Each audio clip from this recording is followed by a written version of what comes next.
Olá, boa tarde, seja bem-vindo a mais um programa Conversa de Mulheres. Esta que é a sua companhia, ou este programa, agora tínhamos que ter aqui uma professora de português, este programa que é a sua companhia, ou esta que é a sua companhia, nas tardes aqui da Curiacos TV, de segunda a sexta-feira, às 15 horas. E, como já disse uma outra vez, mas volto a dizer, hoje vou falar de mulheres valorosas, mulheres com valor, mulheres que arregaçam as mangas, mulheres que vão à luta, e é isto que este programa pretende dar a conhecer, não só projetos, mas histórias, dar informação e dar conhecimento. E hoje temos aqui um programa bastante recheado. Vamos conhecer a Maria Marnoto, que nos vem falar aqui da sua academia e do seu projeto. Vamos ter uma rubrica nova com a Filipa Rego, e eu queria agora falar sobre o dia de hoje. Que dia é que será hoje? Para si que é mais atento e que até marca na sua agenda, há uns tempos atrás tivemos um programa onde falámos que hoje, dia 16 de maio, é o Dia Internacional do Celíaco. Para quem não sabe, esta doença é uma doença crónica que afeta 1 em cada 100 portugueses. Pois é, afeta muitas pessoas. Qual é o problema desta doença? É que 5 pessoas em cada 6 que são doentes não sabem que têm esta doença e continuam a consumir glúten e a ter todos os efeitos adversos que daí advêm. Desculpem a minha gaguez. Neste dia em específico, a APC, que é a Associação Portuguesa de Celíacos, promove algumas atividades de sensibilização junto das escolas, com professores, tudo isto. A APC tem também muitos materiais que nos deixou aqui, que nos fez este favor. Por exemplo, este que eu tenho aqui é: façam um check-up a saber se têm esta doença. Às vezes as pessoas ligam só a sintomas de problemas de digestão, mas, por exemplo, aqui fala-nos de dermatites, fala-nos de estomatites, de infertilidade, de abortos. Portanto, se calhar aqui muitas coisas que as mulheres deveriam saber. Dar a conhecer também aqui que a Associação tem uma revista que é Sem Glúten, portanto pode saber e conhecer aqui, tem também receitas sem glúten. E porque a Associação promove estas atividades neste dia em específico, nós gostávamos de passar um pequenino vídeo que eles nos cederam sobre as atividades que decorreram o ano passado e que serão um bocadinho semelhantes àquelas deste ano. Só para aqui para assinalar. Vamos então ver, até já.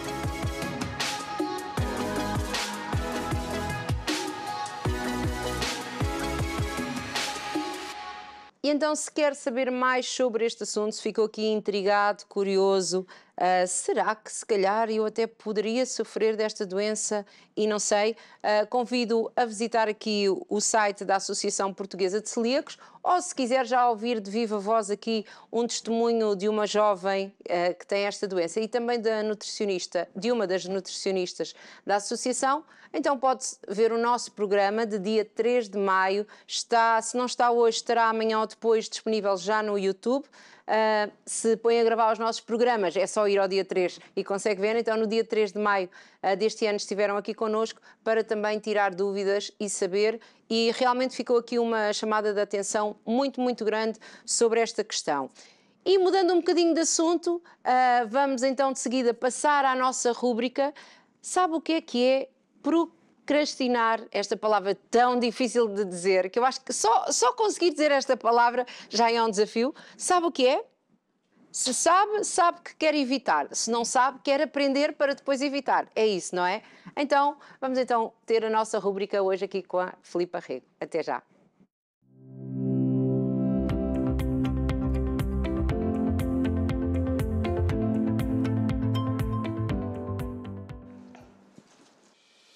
Olá, muito boa tarde. Eu sou a Filipa Rego, eu sou coach e sou especialista em inteligência emocional.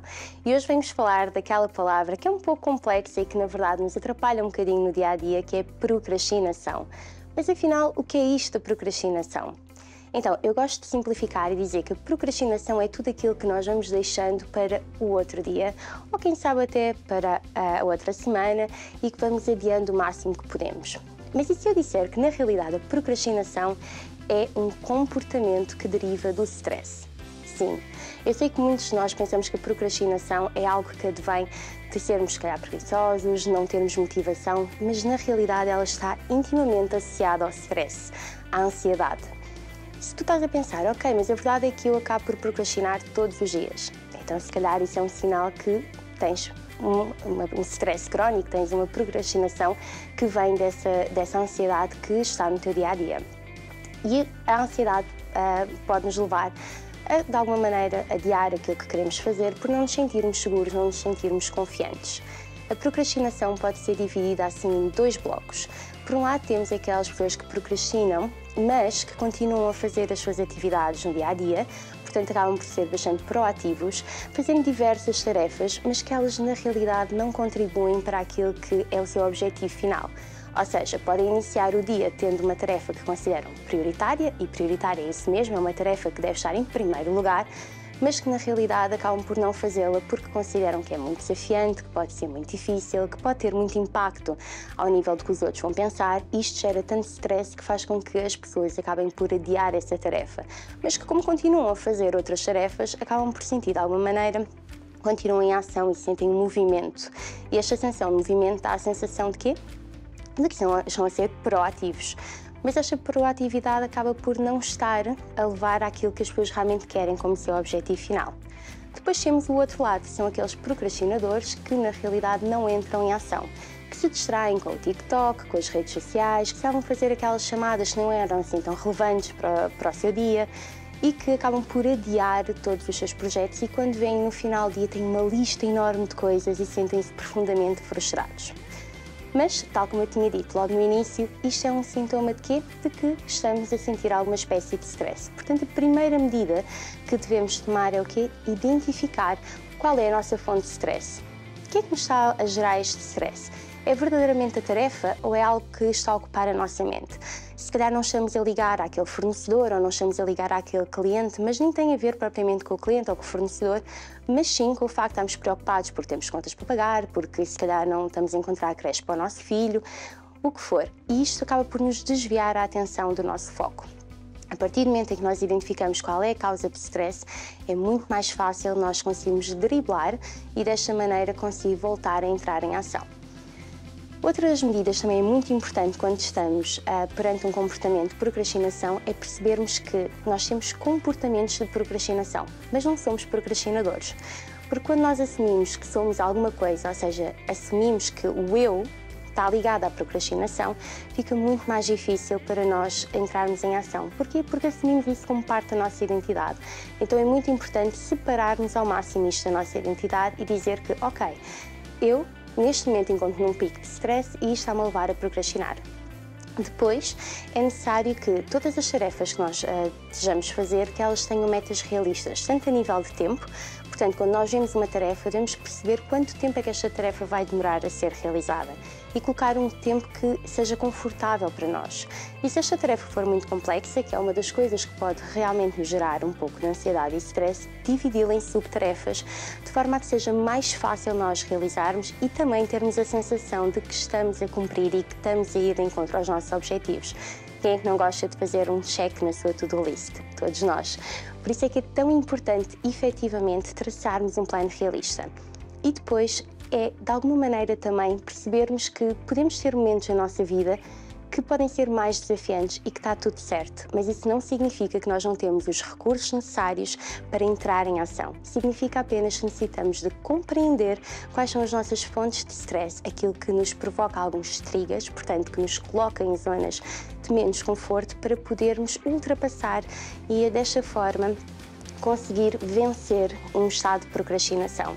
E eu tenho a certeza que desse lado temos todos os recursos necessários para entrar em ação e cumprir todos os nossos objetivos. Eu sou a Filipa Rego e é um gosto estar aqui contigo a partilhar dicas sobre inteligência emocional.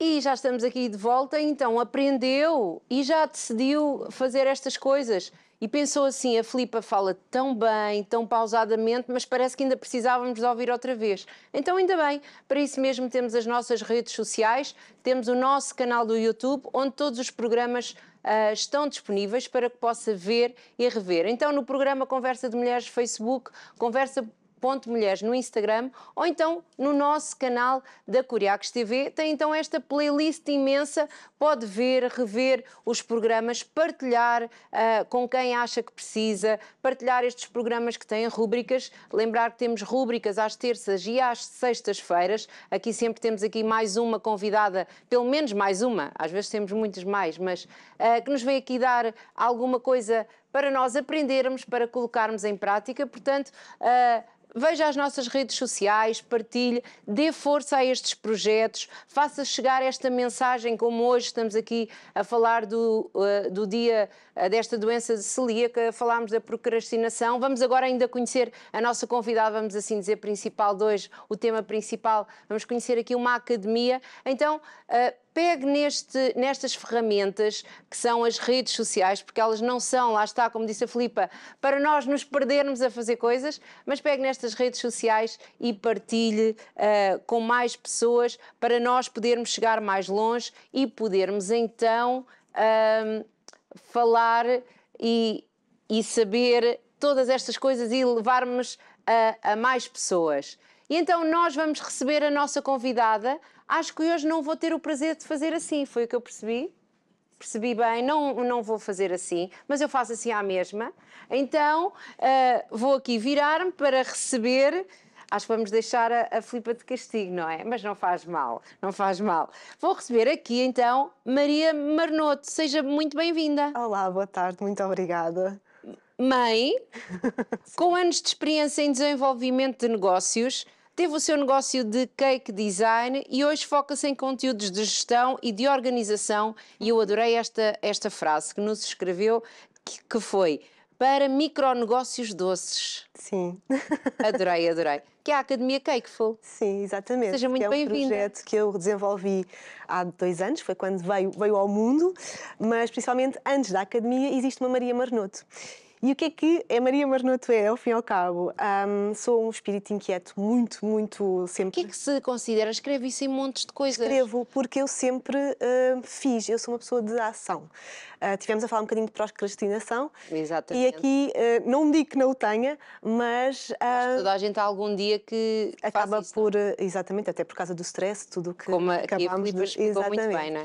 E eu sempre tive tendência a ter os meus pequenos negócios, desde miúda, e depois fui evoluindo. Desde miúda que tem negócios, tem que me contar isso. Eu não tenho assim tanto tempo, mas... Sim, eu comecei por fazer bijutaria quando andava no secundário, depois na faculdade. E de onde é que vem esse bichinho empreendedor? É o bichinho empreendedor ou é o carpinteiro, como se costuma dizer? Bichos carpinteiros, eu acho que é mais porque não param quietos. Portanto, eu tenho um enquadramento, eu sempre assisti ao meu pai. O meu pai sempre teve negócios.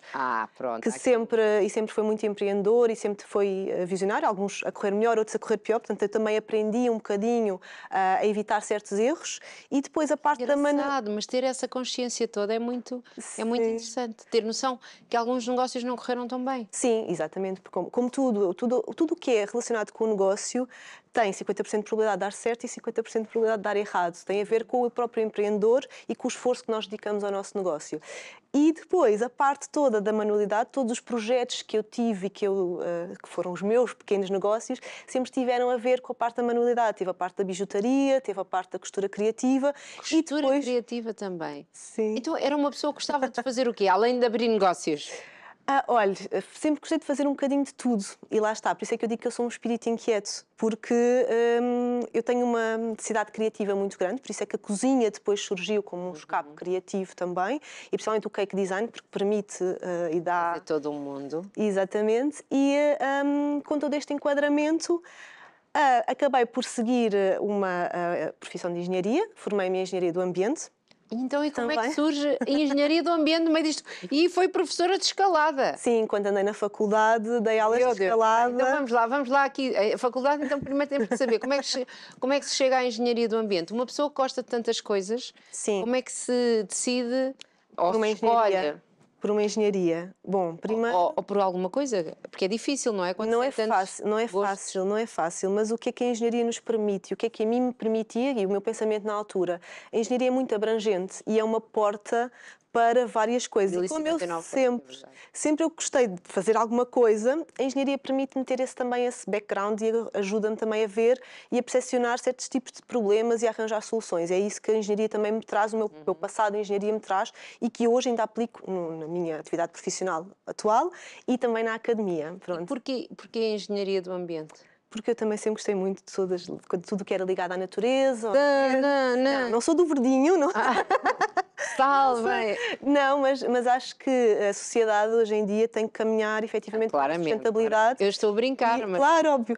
Mas a questão é que sempre gostei dessa parte, gostava muito do tratamento de águas, fiz o meu projeto final de curso na parte de tratamento de águas, portanto sempre segui por esse caminho. É que uma pessoa com imensas... Como é que eu ia dizer? Valências. Exatamente, imensas valências, gostos, porque uma pessoa que vai para a engenharia e que fez isso e que se deu bem nisso, mas que ao mesmo tempo também é criativa, eu costumo sempre dizer que os lados mais antagónicos são as ciências e as artes, mas na realidade muita gente se completa neles. É verdade, sim, sim. E depois, pelo meio, fui para uma multinacional fazer o meu estágio nesta área. Espera aí, esqueceu-se da escalada. Porque na faculdade foi professora de escalada. Como é que isto acontece? Bom, isto acontece com uma atividade que surgiu para fazer uma primeira aproximação a uma parede artificial de escalada.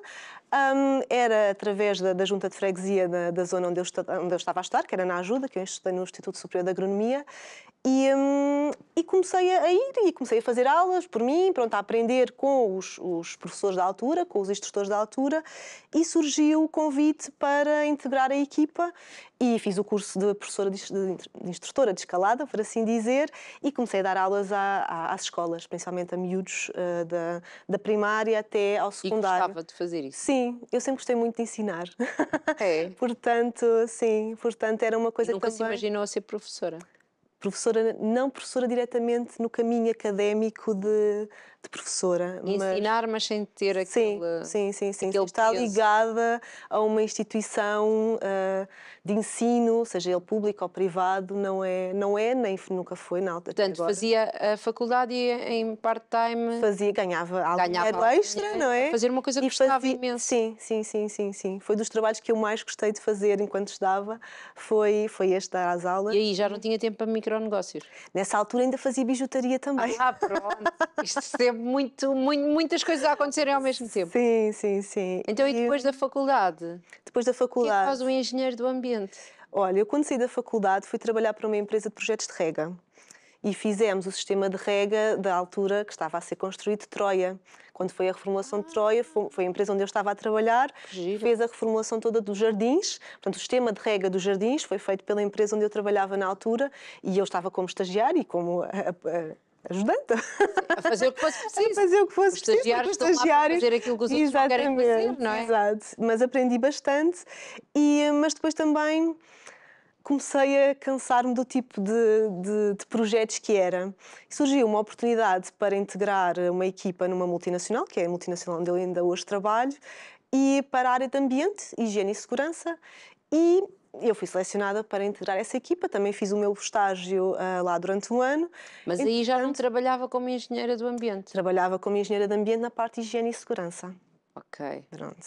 E na parte também de gestão de acompanhamento de alguns indicadores de negócio a nível dos consumos energéticos, etc. Depois terminou o estágio e eu tinha acabado de sair de casa da minha mãe, portanto eu precisava trabalhar. Trabalhar, claro. Não é? E então fui a bijutaria não estava a dar muito dinheiro? Não era o suficiente para pagar uma renda. Pronto. Então fui bater à porta de todos os diretores da empresa a perguntar se eventualmente existiria alguma vaga nas equipas para integrar a estagiária com as minhas competências de engenharia do ambiente para avançar. Acontece que não havia na altura vaga para engenharia do ambiente, mas havia uma vaga para desenvolvimento de negócio na área da automação industrial. Não tem nada a ver. Pronto, e depois, o que é que acontece? Quando me ligaram a dizer, olha, existe esta vaga assim assim, na área de automação industrial, precisamos de um BD. O que é isso? Automação industrial. Então, é todos os autómatos a nível de uma fábrica, para pôr uma fábrica a funcionar, é todos os equipamentos que começam a funcionar, são os computadores, sejam os motores, os acionamentos, tudo que umas betoneiras, tudo tem a ver com... Percebi alguma coisa disso? Não. Pronto. Era só para eu pensar se... Não, eu quando comecei, pronto, e aceitei o desafio, porque achei que, olha, porque não? E porquê que acharam que era a pessoa indicada? Eu acho que pela sua garra, não é? Porque andou a bater à porta de toda a gente. Porque andei a bater à porta, porque sempre mostrei aberta a aprender coisas novas, sempre que havia alguma coisa nova eu ia para perto dos meus colegas e queria aprender, porque eu sempre tive uma sede muito grande de conhecimento e de aprendizagem. Eu acho que as pessoas dessa empresa foram muito inteligentes. Mais do que uma pessoa capacitada ou que estudou aquilo, procuraram uma pessoa motivada para aprender. Sim, e também há outro fator, porque... a diversidade também traz muita mais-valia a qualquer empresa e a qualquer negócio e acaba-se por se ter noção de outro tipo de soluções que podem ser encontradas no meio dos problemas. E, posto isto, então assumi esse lugar sem perceber minimamente o que era uma análise de mercado, uma análise de concorrência, um indicador de negócio. Nada. Então foi a partir daí que eu desenvolvi toda a minha aprendizagem, toda esta parte de desenvolvimento de negócios, análise. Sim, análise de mercado, concorrência, de acompanhamento de indicadores de performance, indicadores financeiros, o que é o fluxo de caixa, o que é uma margem de lucro, todos estes conhecimentos eu fui aprendendo on the job, como se costuma dizer. E com os meus colegas e com a formação que fui tendo ao longo destes mais de 10 anos que estou nesta empresa e nesta posição. Então, e os bolos começam aqui quando? Os bolos surgiram... Ou os bolos são da vida toda, são o amor da vida toda? Os bolos são o amor da vida toda, no entanto... Fazia bolos em pequena? Fazia, sempre fiz também. Com a mãe? Com a mãe, com a avó, pronto. Bem, isto agora foi um bocado sexista, podia ter sido com o pai, não? Podia, pronto. O pai foi mais a parte dos sexista, negócios e continua a ser. Tudo bem. Quando fui seguir a mãe e o pai, pronto. Sim, porque da minha mãe aprendi toda a parte das manualidades e do artesanato, todas essas coisas mais ligadas ao executar manualmente. Mas quando é que volta aqui os bolos quando é que voltam à sua vida? Os bolos começaram um bocadinho por acaso. Não teve desgosto amoroso e comecei a fazer bolos? Não. Começou com as festas dos amigos, com o meu local de trabalho. Às vezes nós também nos juntávamos e celebrávamos os aniversários. É preciso um bolo? Quem é que faz um bolo? Eu levo um bolo, não há problema, não se preocupem. E então acabava sempre por ser eu a levar um bolo. Pode vir para a minha equipa. Pronto. Temos sempre muita gente a fazer anos. Pronto, então fica essa dica para uma futura oportunidade. E depois como começa a maior parte destes tipos de negócios. Hoje levamos um bolo, amanhã há um amigo que pede e que também levamos outro bolo e quando damos conta, acabamos por ter um negócio nas mãos, porque depois as pessoas também nos querem pagar e nós também começamos a ver que efetivamente se calhar já começa. E também há gastos, não é? Se a pessoa começa... Uma coisa é oferecer um bolo, agora vamos todos para um convívio, que acontece esporadicamente, agora já é um aniversário, quer dizer, a pessoa também... Começamos a ver por mais gosto que tenha... Sim, e começa a acontecer que... de repente temos um negócio a acontecer e precisamos de o gerir e precisamos de calcular os nossos custos, precisamos de dar um preço ao nosso produto, precisamos nos saber posicionar, identificar qual é que é o nosso cliente-alvo, etc. E a par com a minha atividade foi aí que eu comecei também a desenvolver o meu negócio de bolos. Às tantas tinha aqui, a par com a atividade profissional, um serviço de produção de bolos personalizados. Sim, exatamente. Que era o seu escape criativo. Sim. Porque lá está, apesar de, na parte da análise do negócio também ser preciso muita criatividade e muito jogo de cintura, é completamente diferente. E então eu era... Pôr as mãos na massa, porque é literalmente... Literalmente, sim. Pôr as mãos na massa. E era um escape criativo noturno. Pelas noites dentro era quando eu conseguia fazer as encomendas que eu recebia e... Já era mãe aqui? Não, eu só fui mãe há 3 anos. Pronto. Eu comecei a fazer os bolos assim em 2013. Em 2014 começou a Canela e Hortelã, que foi o meu primeiro negócio de bolos, por assim dizer. De bolos, porque já tinha aqui tantos negócios. Se calhar não tinham era nome, não estavam alguns tinham registados. Aliás, e a Canela e Hortelã, quando surgiu, não estava registada. Sim. E também foi um erro. Foi um grande erro. Foi um grande erro. Trouxe-me vários dissabores. porque já havia um... Não estava aqui nos nossos planos, mas é uma coisa muito importante. Sim. Se a pessoa escolhe um nome, vai investir numa marca, pôr um nome nas redes sociais, já devia ter isso registado. Já devia ter o nome registado por vários motivos, não é? Não só porque pode vir alguém e pegar o nosso nome, como também a nível de tudo, de todo o registro, tudo o que é necessário para uma marca existir no mercado, não é? E esse foi um dos meus erros. Na realidade deveria ser quase o primeiro. É o passo -1. Sim, sim. Antes de criar uma marca já tem que se pensar num nome, já tem que ter... No enquadramento, de tudo o que é que essa marca vai simbolizar, vai significar, quais os valores que vai defender, quais é o tipo de produtos que estão enquadrados, porque eu não posso ter uma marca que se chame Cakeful, ligada obviamente com bolos, e depois faço costura ou faço outra coisa qualquer. Que às vezes acontece. Acontece, induz muitas pessoas. E eu não falando aqui, porque não tenho que falar nada, mas eu própria, às vezes, quando vou estudar alguns alinhamentos, penso, vou falar sobre isto e na realidade não tem nada a ver. Exato. E realmente ter um nome que nos ajuda, a gente já sabe. Já direciona, nós enquanto consumidores já vamos logo mais ou menos... Há nomes que são indistintos, a pessoa não sabe, aquilo pode ser qualquer coisa, mas há outros que já dão uma diretriz sobre o que é que nós vamos encontrar. E pronto, e foi assim que surgiu na altura o negócio de bolos. Quais é que foram os maiores obstáculos que uma pessoa que já viveu negócios, que própria disse que com o meu pai aprendi o que é que não se faz, o que é que se faz? Pelos vistos não aprendeu da marca. Mas o que é que foram aqui os obstáculos? Olha, os principais obstáculos foi um da marca, porque lá está, uma das coisas que é importante ressalvar é que... Eu não estou a acusá-la. Eu sei. Estou a fazer underline para ajudar quem nos está a ver. Sim, não, faz todo o sentido. Porquê? Porque nós também, e isto também é uma nota importante, porque quem está lá em casa, que se calhar tem o seu negócio de bolos, começa por brincadeira, como eu também comecei, não é? E aquilo dá-se um nome por brincadeira. Exatamente, e é um nome, porque acho giro, ou os bolos da Maria, ou qualquer coisa, e siga... entre aspas, para o mercado. Exatamente, siga para o mercado, siga para as redes sociais com aquele nome. Que às vezes depois já não existe, já existem milhares de bolos da Maria, então é bolo, underscore, tracinho, da Maria, pronto, que também acaba por não ser fácil para as pessoas encontrarem. E lá está, porque começam por brincadeira. E quando a maior parte das pessoas que começa este tipo de negócios, há dois tipos de segmentos diferentes. Aquele que tem um negócio paralelo, como eu tinha, e aqueles que efetivamente não têm outra atividade e então sim vão de corpo e alma para um negócio a sério. E aí já têm outro tipo de cuidados.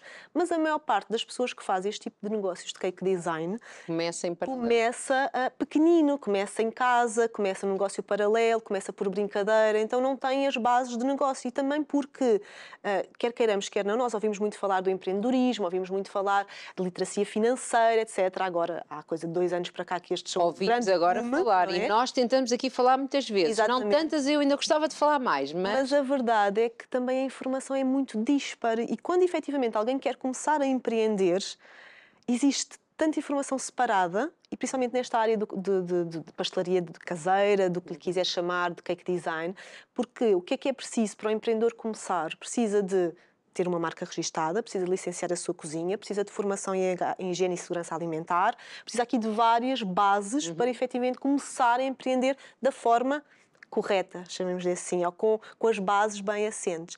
E muitas vezes as pessoas não sabem por onde começar. Eu também não sabia. Quando comecei foi por brincadeira, lá está. Então nós temos algumas dificuldades. E depois quando começou a ter que cobrar, como é que foi isto? É muito difícil. Quando nós temos que dar um preço ao nosso trabalho é muito difícil. E principalmente é difícil porque os nossos primeiros clientes são os nossos amigos e são os nossos conhecidos, são a nossa família. E nós temos de estar a cobrar a estas pessoas que nos são tão próximas e que nos ajudaram, vamos lá, a alavancar este nosso negócio, não é fácil. E depois também não é fácil porque às vezes nós não sabemos cobrar a nossa mão de obra, não sabemos calcular corretamente os nossos custos todos, principalmente estando a trabalhar na nossa cozinha de casa, como é que eu vou calcular a minha luz? A luz que eu gasto a fazer um bolo, eu demoro ali 45 minutos a fazer um bolo, tenho que ir buscar a minha fatura, tenho que ir calcular o meu custo de água, quanto é que eu gasto, etc. Portanto, isso também não é uma coisa completamente transparente. Se eu tiver um ateliê só meu, uma loja, é fácil, porque as contas estão completamente separadas da minha conta de casa, não é? Mas quando estou a partir da minha cozinha é difícil de calcular isso. E era uma das dicas até que tínhamos aqui para hoje falar, não é? Sobre isso. Sim, porque a precificação é um dos maiores... Isto foi uma das coisas que foram os obstáculos, foram as dificuldades. Foi lidar também com o cliente, porque lidar com o cliente e ter uma disponibilidade para atender terceiros também exige bastante jogo de cintura, exige Mas já tempo. estava habituada a trabalhar com equipas e com pessoas. Já estava, mas é diferente. É diferente trabalhar com outras pessoas do que ser prestadora de serviço. Exatamente. É diferente, porque depois também estamos sujeitos à crítica, não é? Que é muito importante o feedback do cliente, mas nem todas as pessoas têm arcabouço, a capacidade de encaixar críticas. Certas críticas. De uma maneira positiva. Exato, e ver sem isso ficarem lesionados. E ver isso como um ponto de melhoria, porque não é nada pessoal, a pessoa não gosta do nosso bolo, esta pessoa não gosta, mas a outra gosta. Portanto, o que é que para este cliente não resultou? E tentar desconstruir e perceber e ver isso como pontos de melhoria sempre, não é? E isso também muitas vezes não é fácil e ao início fere-nos. É quase como se fosse um ataque pessoal. Uma coisa pessoal, não é? Esta pessoa não gosta de mim. Exatamente. Do meu projeto. Do meu produto. O meu produto não satisfez. Então acaba por ser um bocadinho pessoal e pronto, e tem que ser gerido, não é? Claro. Portanto, são estas as dificuldades que nós também encontramos. E encontramos também dificuldades a nível de... As coisas mais práticas do licenciamento da cozinha é uma coisa que não é transversal a todos os municípios. Cada município tem as suas regras e tem a sua forma mais ou menos fácil de agilizar os processos. Pronto, há tudo aqui uma parte que não é igual ou que é fácil de realizar. Também a parte de abrir atividade, quando uma pessoa já tem outra atividade, trabalha por a conta de terceiros. Depois abrir uma atividade também tem ali algumas particularidades.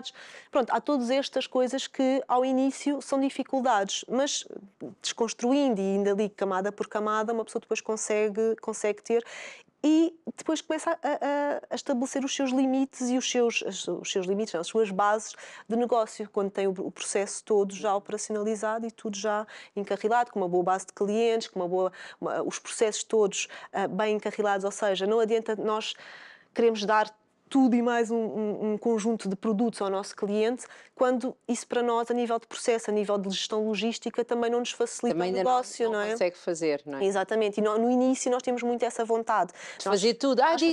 Eu vou conseguir fazer, não é? Chave na mão para o cliente, mas não, isso é um erro, porque o tempo que nós demoramos a fazer umas bolachas decoradas é diferente do tempo que nós demoramos a fazer um bolo ou que demoramos a fazer uns cupcakes e ter que estar a... Não conseguir e não corresponder às expectativas daquele cliente, se calhar traz menos lucro, traz stress, traz se calhar até prejuízo a longo prazo, porque aquele cliente já não vai recomendar. Exatamente. Portanto, mais vale dizer ao cliente, olha, eu não sou capaz de fazer isto, do que assumir fazer e depois não conseguir, não é? Mas aí chegamos a outra dificuldade que nós também temos muito quando começamos, que é o saber dizer que não. Pois. Dizer que não porque não temos agenda ou dizer que não fazemos aquele tipo de produto ou que já fizemos no passado, mas agora já não fazemos. Então essa também é uma dificuldade que eu sofri também na pele e que agora as minhas alunas e as minhas mentoradas acabam por se queixar muito que é difícil para elas ter que dizer que não. Por isso é que eu recomendo sempre comecem a estruturar o vosso negócio o mais simples possível. Não queiram ser um canivete suíço, entre aspas, que faz tudo, mas não faz nada bem. Especializem-se numa coisa, uma baixa oferta, uma quantidade reduzida de uma oferta para o cliente, mas sejam boas naquilo que fazem, sejam referência naquilo que fazem. Só fazem bolos e cupcakes, não alarguem tanto, porque acaba por ser muito mais complicado. E então, é neste caminho aqui... em paralelo, que agora juntou as duas áreas da sua vida, não é? Sim. E surge aqui a Academia Cakeful, que temos umas fotos que irão passar enquanto nós conversamos. Sim, a Academia surgiu depois de eu ser mãe, que eu fui mãe em 2019. Isto os bebés! Eles mudam a nossa vida e a nossa forma de ver. E começou a pensar, eu agora já não consigo fazer isto tudo, deixe-me... Sim, primeiro começou por aí, eu não consigo dar resposta a tudo e depois também entramos numa pandemia, porque o meu filho nasceu no final de 2019 e depois começámos com uma pandemia em março do ano a seguir. E com mais tempo, porque eu estava de licença de maternidade, comecei a participar muito mais ativamente nos fóruns, a ter tempo, porque na altura não tinha tempo, estava em produção, estava a trabalhar, e comecei a participar muito mais e a ver que efetivamente existia uma grande dificuldade das pessoas em dar continuidade aos seus negócios, ou estabelecer a iniciar os seus negócios e a dar-lhes continuidade. Porquê? Porque depois, se as pessoas não conseguem tirar rendimento, não conseguem ver lucro ao final do mês dos negócios que fazem, estão a perder tempo que é delas, é das suas famílias, não estão a ver nenhum resultado ao final do mês. É muito triste, não é? Que é muito triste. Então começámos a ver também na pandemia, depois também com o facto de já não haver festas, já não haver nada, muitas colegas a fecharem negócio porque não tinham margem de manobra para absorver aquele impacto negativo no seu negócio, não é? Aquela quebra dramática que houve, e oferecer outro tipo de produtos. Pronto. E aí, com o conhecimento que eu tinha da parte de desenvolvimento de negócio, pensei, mas com a minha experiência nos dois lados, eu consigo ajudar aqui. A parte de desenvolver o negócio e a parte prática que sabe de negócio, dos bolos em si, da gestão de negócios em si. E é isto aqui que traz a diferenciação para a academia, porque obviamente que existem outros tipos de academias de negócio para negócios mais transversais. Aqui é focado essencialmente na parte dos tais micronegócios doces. Não precisa ser só bolos, obviamente. Sim, para a área da pastelaria. Mas para a área da pastelaria, para a parte dos salgados, pronto. Para todas as pessoas que têm os pequenos negócios em casa. Porque as dores de uma cake designer são as mesmas dores de quem faz salgados ou de quem faz outro tipo de doces. É preciso efetivamente que exista uma visão e uma capacidade de perceber, ok, eu quero empreender, eu quero ter o meu negócio, portanto vamos lá perceber o que é que eu tenho que fazer. Não é só chegar, tenho um produto e, olha, estou aqui, comprem-me. Porque não acontece assim. Depois existe muita frustração pelo meio, porque quando as coisas não correm dão assim. certo. Sim. E trouxe-nos aqui umas coisas para nos dar um exemplo, não é? Porque já falámos várias vezes aqui que uma das grandes dificuldades é saber dar o preço. O preço. E também saber agregar valor ao nosso produto. Então vai-nos exemplificar, não é? Sim, por exemplo, nós agora, se virmos aqui, nós temos esta... Olha, eu estou preocupada com uma situação. Diga. É se isso é verdadeiro ou falso. Não, são todos verdadeiros.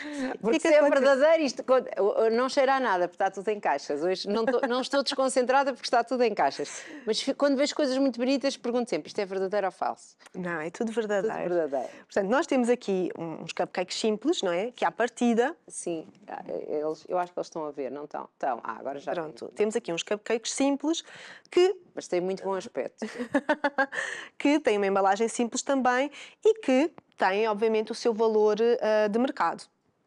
Depois temos outra opção mais elaborada, onde o valor agregado também é aqui nesta câmara. É maior.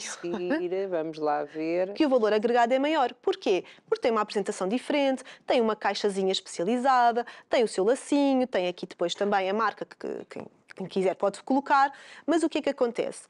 Enquanto que estes que nós temos aqui são os cupcakes que nós, se calhar, quase que chegamos, vemos ao supermercado, compramos e satisfazem uma determinada situação mais simples, estes, se calhar, nós pegamos e compramos para levar para um jantar com os amigos ou para levar um miminho para um lanche, alguma coisa. Pronto, tivemos o Dia da Mãe aqui há uns tempos.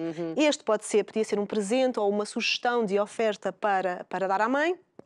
É azul, portanto, temos o Dia da Criança.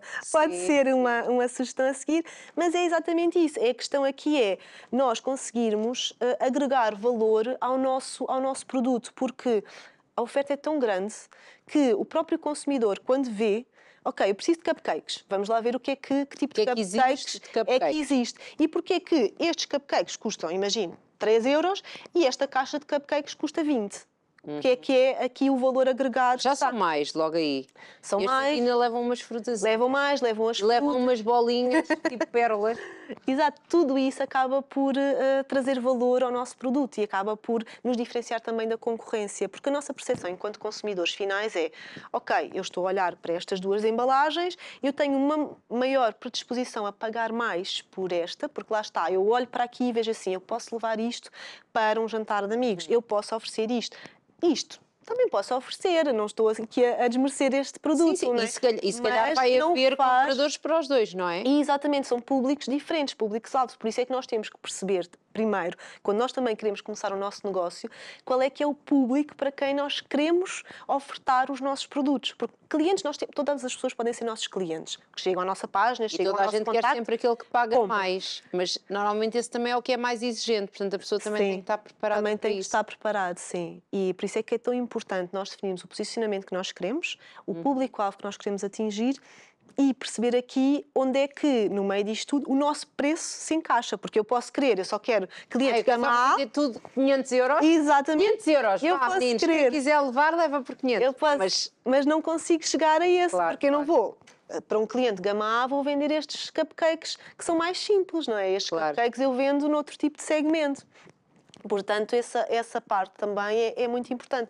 E é aqui que também muitas colegas falham. E depois dizem que eu recebo muitas perguntas sobre os meus orçamentos, mas depois os clientes desaparecem, ou não compram, dizem que está muito caro. Porquê? Porque a expectativa que o cliente tem quando olha para o meu produto não está alinhado com o preço, ou seja, a comunicação aqui não está a funcionar. E como é que eu melhoro essa comunicação? Através de explicar ao cliente tudo o que está envolvido, a experiência que ele leva, todo este tipo de coisas que aumentam a nossa posição no mercado, o nosso valor e aumentam todo o enquadramento. E por isso é que nós depois nos conseguimos posicionar acima ou abaixo ou a nível do mercado. Portanto, isto aqui também vai influenciar. E então, como é que ajudava especificamente a pessoa a fazer as contas? Não sei se é isso que faz. Sim. Não é? Para saber quanto é que iriam cobrar aqui por estas, hipoteticamente, não é? Só para dar aqui um exemplo. A nível de preço, o preço é sempre uma coisa que é dos temas mais difíceis e que eu recebo mais pedidos de ajuda a nível das mentorias. Faz parte daquilo que aprendem na sua academia, não é? Sim, exatamente. Vamos aqui só dar um exemplo. Sim, vamos dar um exemplo por alto, porque a realidade de cada pessoa é diferente. Sim, depois cada pessoa terá que fazer as suas continhas. Exatamente, mas basicamente para um preço, muitas pessoas pensam que isto é só matemática e multiplica-se por 3, por 4, que for. Não, é errado. Porque o que é que acontece? Nós matemática como? É somar o valor dos ingredientes, o valor das embalagens, somar o valor da água, luz, etc. Só soma e depois mete uma margem de lucro que eu acho que é mais ou menos a correta. E não é só isso, porque para além dessa parte que tem, obviamente, a matemática, tem também a parte estratégica, tem a parte do posicionamento que nós falámos aqui, tem a parte da análise do mercado, de tentar perceber onde é que a nossa concorrência, o que é que a nossa concorrência está a fazer para o mesmo público que nós queremos servir e qual é que é a gama de valores que também está. Óbvio que com isto eu não estou a dizer que nós devemos olhar para a concorrência e dizer concorrência pede por estes bolos 5 euros, eu vou pedir 5 euros.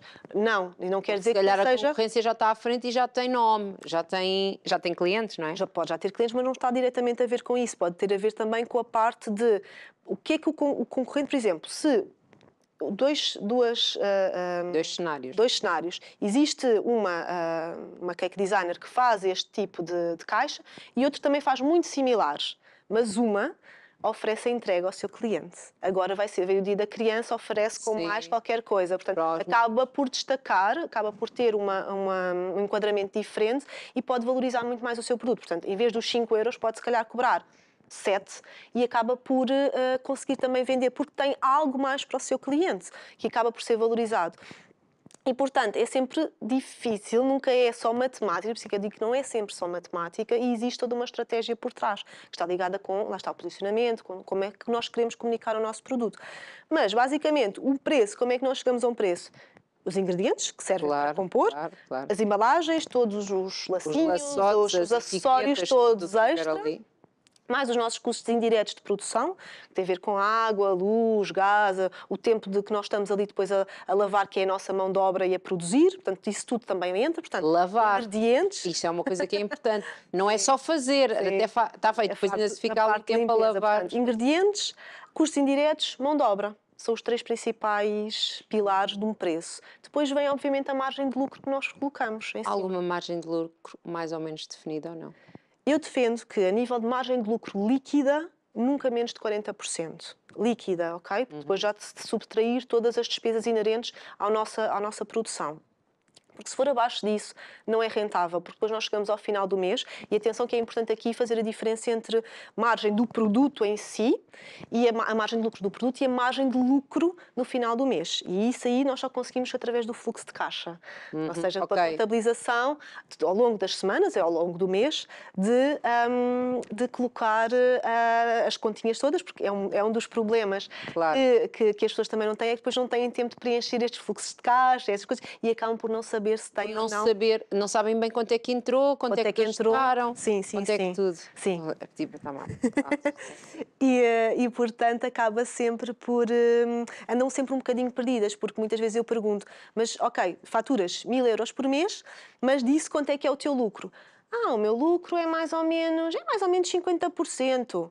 Ok, e então e a tua mão de obra? Porque a mão de obra acaba por ser o salário que elas próprias têm que se pagar, porque se elas tivessem que contratar quando derem o passo a seguir, não é? Se forem ter um ateliê, se forem ter uma loja, que vão precisar de um funcionário, vão ter que ter isso incluído, a mão de obra que vão ter que pagar a outros ou a elas próprias, porque nós trabalhamos, mas também queremos um salário, não é? Somos CEOs e somos donas da nossa empresa, mas precisamos de ter um salário ao final do mês e não é a faturação que paga o nosso salário, não é o lucro que paga o nosso salário, é efetivamente considerar a mão de obra incluída na nossa produção.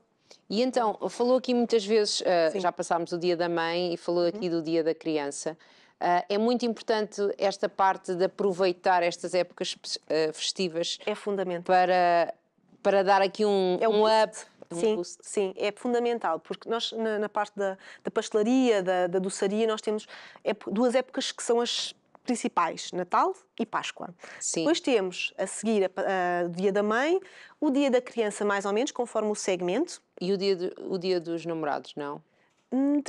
Depende muito do posicionamento de cada uma das pessoas. Por exemplo, os bolos não é uma coisa que seja tão vendável no Dia dos Namorados, mas, por exemplo, as bolachinhas, os cupcakes, coisas mais, os bento cakes, que são agora aqueles mais pequeninos que existem. Isso é uma loucura. São engraçadíssimos e são uma moda muito, muito gira agora. Uma moda muito cara. É uma coisa bem cara. Eu fiquei abismada. Não se esqueça que é um produto personalizado. Sim. Eu fiquei abismada com o valor de um bento cake. Lá está, depende do posicionamento da colega. Eu não estava à espera, confesso. Mas pronto, isto é muito importante usar aqui estas datas. Quer dizer que ali entre o verão... o Dia do Pai, etc. Mas lá está, são épocas em que depende dos segmentos de produtos. Então o verão fica aqui um bocadinho, mas normalmente também não é no verão que há mais festas. No verão há os casamentos. Há os casamentos, há muitas festas de aniversário também, porque há um pico de nascimentos aí a partir de maio até setembro. Pois é, foram feitos no inverno. Exato. É a teoria. Então, como também eu usar os 9 meses depois do Dia dos Namorados, não é? É a vida. Exato, é a vida a acontecer. A vida a acontecer, exato. Mas, portanto, é muito importante, sim, nós tirarmos o máximo partido destas campanhas. E como é que nós podemos alavancar os nossos negócios e trazer uns picos de faturação nestas alturas? Principalmente é estudar bem o produto que nós queremos para aquela altura, para aquela época específica. Lá está, no Dia dos Namorados eu não vou fazer bolos para no mínimo 10 pessoas, não é? Porque são 2 pessoas normalmente, não há aqui saída para este tipo de produtos. Pensar o tipo de produtos que nós queremos, a nossa capacidade de produção, pensar na toda a logística que nós queremos, fazer a nossa precificação como deve ser, pensar como é que eu vou divulgar. E aí é que entra um grande obstáculo também que eu tenho vindo a reparar, porque as pessoas não fazem bem a divulgação dos seus produtos. Exatamente, e se as pessoas não sabem, não podem comprar. Exatamente, e depois a questão é, existe uma oferta tão grande e muitas vezes o que as pessoas acham é, ok, tirei umas fotos do produto que eu quero, meto ali no Facebook, no Instagram e agora venham clientes. Só que os clientes não vêm, não é? Não vêm só assim, só porque, efetivamente, está ali um bolo muito bonito ou está ali uns cupcakes muito bonitos e vou comprar. Não, porque a primeira pessoa faz a pesquisa do mercado e começa a ver o que é que quer e nós temos que ofertar e temos que pensar bem como é que nós vamos também poder alavancar de outra forma sem ser as redes sociais. Podemos arranjar parcerias, podemos arranjar um dia de degustação num café ou num espaço que nos permita estar ali, porque neste ramo é uma boa maneira arranjar esta parte das degustações, até mesmo em feiras ou alguma coisa que se queira participar. E depois sim, depois de fazer esta campanha e esta estratégia de divulgação, então começar a focar nos clientes que nós temos do passado, mandar uma notificação, vamos produzir para o Dia da Criança, não sei qual, não sei o quê, não sei o que mais, se tiver interesse, contacte-nos até à data tal para fazer a sua encomenda, pronto, coisas deste género, de comunicação com a nossa base de clientes atual, que também é uma mais-valia principal que nós temos também e que deve ser bem explorada, e muitas vezes também não é, porque ficamos com os contactos dos clientes, mas não sabemos, por exemplo, se me tivesse comprado agora, se eu não tivesse uma lista do seu contacto que me comprou, se me viesse para o ano eu não sabia que me tinha encomendado o bolo para a filha, para o pai, para o marido, para o que for. Portanto, também é muito importante, porque o cliente também acaba por sentir que há uma esta pessoa sabe quem é. E eu sei o que é que eu comprei, ela vendeu-me o bolo assim, mas agora sabe que eu gosto mais deste de chocolate em vez de baunilha. Pronto, acaba por haver um cuidado e uma atenção que uma pessoa não consegue também numa pastelaria. E é isso que diferencia todo este tipo de serviço da pastelaria caseira, do cake design, do que for, que é este cuidado e esta atenção. E é isso também que, obviamente, voltando ao tema do valor agregado, traz aqui um extra, porque acaba por ser toda uma experiência de planear o bolo connosco, de servir uma determinada data, de servir diretamente aquilo que o cliente pretende. Maria, então quem é que não pode deixar de ir à sua academia e como é que pode ir à academia? Porque estamos aqui quase a terminar. Pronto, daqui a nível da academia, eu neste momento, tenho formações presenciais num ateliê de cake design e tenho também formações online. Para quem? Para aprender a fazer bolos, para a parte dos negócios dos bolos. Neste momento, é isso só que nós para a parte de negócio, falar. sim, porque os pilares da Cakeful são a produtividade, rentabilidade e a comunicação. Pronto, portanto é isto que as pessoas vão aprender lá. Exatamente, sim. É a parte de agilizar o negócio, estruturar o negócio, de perceber como é que se dão os primeiros passos para estabelecer o negócio. E já hoje nos deu aqui muitas dicas, portanto, e foi aqui à borla, foi só a conversar. Exato. Portanto, mas já ficou aqui as dicas e eu acho que ajudou as pessoas a perceberem o que é que a Maria pode ajudar aqui à Academia Cake. E tanto podem ser pessoas que estão a começar agora e que até acham piada e que precisam de uma direção. Portanto, e estão a pensar, vamos lá ver se isto faz sentido e vamos ver se vamos começar da maneira certa, ou até mesmo para quem já tem um negócio estabelecido, mas que precisa aqui de algum direcionamento e de alinhar limar algumas arestas para efetivamente dar o salto, por exemplo, deixar o seu trabalho a tempo inteiro e passar para 100%. É uma grande responsabilidade, não é? E o medo de muitas pessoas. Sim, também. E principalmente agora nesta altura, dentro do enquadramento económico que nós temos, que também não é fácil, mas com o enquadramento certo, com os pilares bem estruturados, há espaço para toda a gente e há espaço para efetivamente estes negócios crescerem, porque o público-alvo, o público que existe de uma maneira geral, é muito grande e acaba por conseguir, com vários tipos de produtos e de ofertas, consegue-se fazer uma grande cobertura e consegue-se sim viver do cake design e prosperar neste tipo de atividade. Portanto, curso presencial? Cursos presenciais, cursos online. Curso online também? Sim, e principalmente as mentorias, que é agora naquilo que eu me estou a focar. Explique-nos rápido como é que funciona isto da mentoria. A mentoria, ou seja, é um género de um programa que pode ser uma única vez ou um PEC, em que as minhas alunas me procuram para desenvolver temas concretos e específicos. Se eu quero me focar só na comunicação, trabalhamos esse tema. Se quero me focar nos pilares do negócio... Uma coisa geral, é uma coisa específica para acompanhar aquele negócio e aquela pessoa. É individual, é em regime de confidencialidade e é trabalhado tema a tema que a pessoa quer desenvolver. E eu dou todas as ferramentas para as pessoas começarem por si, obviamente, a alavancarem os seus negócios e a desenvolverem os pontos onde se sentem menos segurança para, sim, poderem servir os seus clientes da melhor forma. Como é que tem sido ver estes negócios a crescerem? É uma coisa muito engraçada. É mesmo, dá-me uma grande satisfação acompanhar e ver... principalmente a segurança que as pessoas adquirem e a força que depois têm para alavancar os seus negócios e a ousadia que têm depois de vir para o mercado com confiança, de colocarem os seus produtos, de se posicionarem perante o seu cliente e de ao fim e ao cabo, depois terem retorno. Que isso é o mais importante, terem retorno em dois sentidos.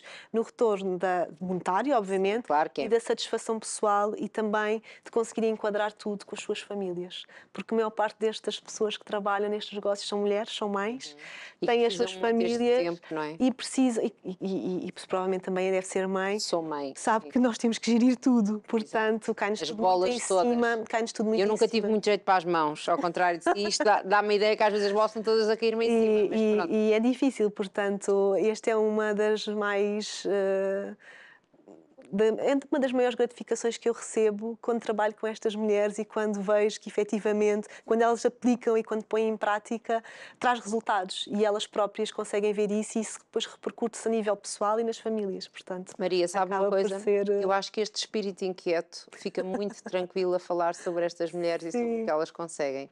Sim. Acho que chegou lá. Parabéns. Obrigada, muito obrigada. Obrigada por tudo e muito sucesso aqui para si, para a sua família, para a Academia e novidades, estamos cá para levar mais longe também. Com certeza, Temos aqui muito obrigada. parceiros de comunicação. Muito obrigada também. E as suas alunas podem vir cá também divulgar os seus negócios. Muito bem. Pense nisso, está bem? Olha, muito bem. Uma boa Obrigada. maneira de comunicarem, hein? Temos então o Perfeito, prazer sim, aqui sim, em sim, receber sim, sim. mulheres, portanto, gerindo os bolos, porque muitos bolos muito seguido agora com o verão não pode ser. Então, obrigada. Nós já nos vamos embora, mesmo aqui já a correr. Este foi um programa muito cheio, portanto, hoje comemorámos aqui o Dia Internacional desta doença celíaca, falámos de bolos também, realmente foi assim, mas também há bolos sem glúten, portanto, de certeza que aqui há muita gente a fazer isso. Falámos também aqui sobre procrastinar, esta palavra maravilhosa, eu bem não devia ter dito, e eu desejo assim um resto de bom dia, já sabe, voltamos no próximo programa, às 15 horas, é sempre uma alegria estar aqui, faça isso, seja feliz, seja em paz. Beijinhos.